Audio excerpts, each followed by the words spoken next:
मैं उस डरावनी रात को कभी नहीं भूल सकता जिस रात मैंने अपना सबसे अच्छा दोस्त सूरज पाटिल को खो दिया था। सूरज और मैं बचपन से ही एक दूसरे के साथ थे। सूरज मेरा दोस्त कम और भाई ज्यादा था। 10वीं कक्षा के बाद हम दोनों ने लातूर के एक प्रतिष्ठित कॉलेज में प्रवेश लिया। हमारे लिए लातूर शहर अनजान था, पर कुछ ही दिनों में हम उस शहर का चप्पा चप्पा जान गए थे, क्योंकि सूरज और मैं पूरे दिन गांव में बाइक से घुमा करते थे। हम दोनों रोज रोज उसी शहर में घूमकर बोर हो चुके थे। इसलिए एक रात हमने लॉन्ग ड्राइव पर जाने का फैसला किया। हमने कामी गांव के जंगल में जाने का प्लान बनाया। हम कामी गांव के जंगल में कभी नहीं गए थे, पर हमने सिर्फ इतना सुना था कि कामी गांव का जंगल सिर्फ नाम का जंगल है, क्योंकि वह हरे भरे पेड़ों के सिवाय कुछ नहीं था। क्योंकि उस जंगल में जो भी जंगली जानवर थे वो शिकार के कारण खत्म हो चुके थे। इसलिए रात में लॉन्ग ड्राइव पर जाने के लिए वह जंगल बिल्कुल सुरक्षित था। और उसी रात पूर्णमासी की रात भी थी, मौसम भी अच्छा था। इसलिए मैं सूरज के साथ कामी गांव के जंगल में जाने के लिए राजी हो गया। रात के 11 बजे हम कामी गांव के जंगल में दाखिल हो गए। हमने जैसा सुना था वैसे ही जंगल का रास्ता मक्खन की तरह मुलायम था। हमारी बाइक हवा से बातें करने लगी थी। वाकई बहुत मजा आ रहा था, पर मुझे इस बात से हैरानी हो रही थी कि हम जंगल के इतने अंदर दाखिल हो चुके थे, पर तब भी हमें रास्ते में एक भी गाड़ी दिखाई नहीं दे रही थी। जंगल का पूरा रास्ता सुनसान पड़े रहा हुआ था। तभी रास्ते में हमें एक पुल दिखाई दिया। सूरज ने उस पुल के बीचों बीच बाइक रोक दी। वह अंग्रेजों के द्वारा नदी में बनाया गया 200 साल पुराना ब्रिज था।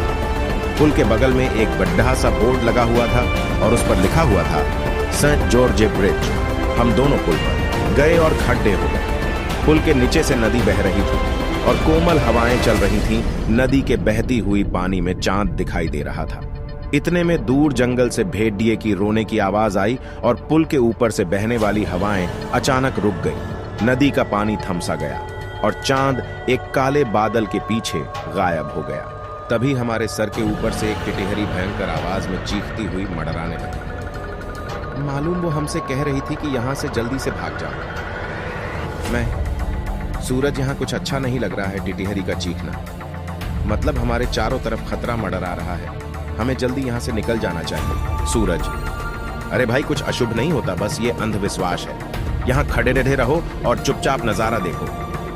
तभी मैंने सूरज से कुछ दूर पुल के पास एक औरत को खड़े डढ़े देखा। दूर से तो वो दिखने में सुंदर लग रही थी, पर वह पुल के नीचे नदी में झांक रही थी। मैं उसकी तरफ देख ही रहा था कि इतने में वो औरत पुल के ऊपर चढ़ गई। सूरज, अपने पीछे देख, वो औरत क्या कर रही है। सूरज ने पीछे मुड़कर देखा। वो औरत अभी भी पुल के रीलिंग के ऊपर चढ़कर नदी में देख रही थी। सूरज भाई, वो खुदकुशी करने की कोशिश कर रही है। सूरज ने मुझसे कहा। खुदकुशी? ये शब्द सुनकर मेरे हाथ पैर कांपने लगे, क्योंकि जब मैं एक बच्चा था तब मेरे दादाजी ने खुद को फांसी लगा करके खुदकुशी कर ली थी, और वो मैं ही था जो उन्हें पहली बार फांसी पर लटकते हुए देखा था। इधर सूरज उस औरत को रोकने के लिए उसकी तरफ भागा, लेकिन मैं वही खड्डा रहा, क्योंकि फांसी पर लटकते हुए मेरे दादाजी मेरे सामने आ रहे थे। सूरज तेजी से चिल्लाया, अरे चाची, क्या कर रही हो? उतरो, वहां से गिर जाओगी। सूरज की आवाज सुनकर मैं होश में आया। सूरज उस औरत के बहुत ही करीब जा पहुंचा था और तभी वो औरत नदी में कूद गई। तब तक मैं दौड़ते हुए सूरज के पास जा पहुंचा। वो औरत हमारे सामने नदी में डूब रही थी और चीख रही थी, बचाओ बचाओ। पर हम उसे सिर्फ डूबते हुए देख रहे थे, क्योंकि हम दोनों बहुत ज्यादा डर गए थे। वो औरत मदद के लिए बुला रही थी। फिर तभी सूरज ने अपनी टी-शर्ट उतारा और पुल के रीलिंग पर चढ़ गया। मैंने उसका हाथ पकड़ उसे रोकने की बहुत कोशिश की, लेकिन वह नहीं माना। उसने मेरे हाथ से अपना हाथ छुड़ाकर उस लदर डिक्की को बचाने के लिए नदी में कूद गया। सूरज नदी ने कूदते ही उसने अपने आस पास देखा तो उसे वह औरत कहीं भी दिखाई नहीं दे रही थी। उसने सोचा कि वह डूब चुकी हो।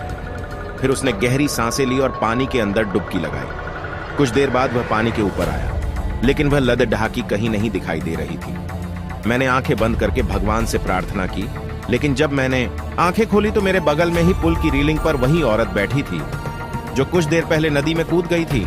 वह किसी जंगली जानवर की तरह पुल की रीलिंग पर बैठी हुई थी और नदी में सूरज की तरफ देख रही थी। मैं मन ही मन सोच रहा था कि तभी मुझे लगा कि ये औरत नहीं बल्कि एक चुड़ैल है, और मैं डर के मारे कांपने लगा और जोर से चिल्लाया, सूरज। तभी वह चुड़ैल ने मेरे तरफ देखा और वह जैसे ही देखा मेरा सिर से पैर तक कांपने लगा। उसका चेहरा काला और आंखें पीली थी। माथे पर बड्ढा सा कुमकुम था और नाक में बड्ढी सी नथ थी। उसके नुकीले दांत उसके मुंह से बाहर निकले हुए थे और उसके नाखून जंगली जानवर की तरह लंबे और नुकीले। चुड़ैल, क्या हुआ, मुझे ढूंढ रहे हो? हंसते हुए बोली। सूरज पानी की सतह से हमें देख रहा था। उसे भी पता चल चुका था कि ये कोई औरत नहीं बल्कि ये एक चुड़ैल है। सूरज हमें चौड़ी आंखों से देख रहा था। मैंने सोचा अब ये चुड़ैल मुझे इसी पुल पर चीड़ा फाड़ा कर मार डालेगी और फिर मेरी कच्चे मांस को चबा चबा कर खा जाएगी, क्योंकि मैं अकेले ही उसके पकड़ने डच में आ गया था और डर के मारे मैंने अपने पैंट में पेशाब किया। चुड़ैल, डरो मत, मैं तुम्हें नहीं, उसे अपने साथ नदी में ले जा रही हूं। जब मैं ये सुना तो मेरा दिल डर से दहल उठा। मैंने सूरज से चिल्लाते हुए कहा, सूरज, जल्दी से पानी से बाहर निकलो, नहीं तो ये चुड़ैल तुम्हें पानी में ले जाएगी। उस चुड़ैल ने बड्ढे ही बेदर्दी से सूरज के सीने से दिल निकाल लिया था। मेरा सबसे अच्छा दोस्त मुझे छोड़ा कर चला गया था। उस दिन मुझे कामी गांव के लोगों से पता चला कि उस नदी में 100 साल पहले से किसी चुड़ैल का वास था, है कि मेरा दोस्त सूरज उस चुड़ैल का आखिरी शिकार था और उसके बाद वह फिर से जिंदा और सुंदर स्त्री बन गई और अभी वह किसी आदमी के साथ सामान्य जीवन जी रही होगी।